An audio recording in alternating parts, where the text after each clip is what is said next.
there are a lot of kind of modeling and machine learning applications and just generally like data science things that require very different data sets than what a metric store produces.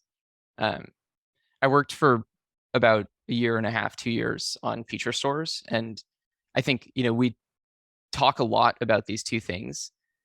They're very different. They seem like they're the same. They're both kind of semantics and derived data, but probably the biggest and like most important difference is analytics applications, you try and include as much relevant information as possible. If you have like, e-commerce store or something like that, and people can browse it logged out, right? You try and dedupe users and you identify as users log into devices. Like there's a whole kind of, practice of trying to figure out, which entities are like using your service.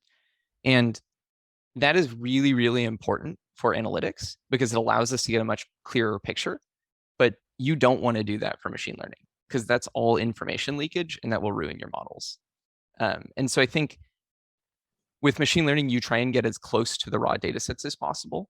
And with analytical applications, you try and like process that information into the clearest and best picture of the world.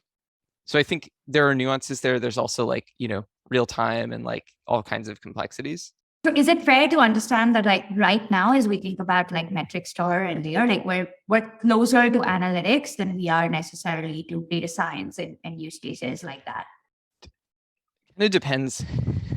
The classic answer. Yeah. Like if it's machine learning, I think that, you can do like offline batch, machine learning on these kinds of data sets. And like you have to be really aware of the like nuances of, am I including feature leakage or some of those kinds of, problems. Yeah. But if it's, hey, I just want to go and, join some tables and do a stats test or do like a regression to see if these things are related to each other, then I think that there is kind of valuable statistical analysis that you can do. And so in that way, it is useful for data science.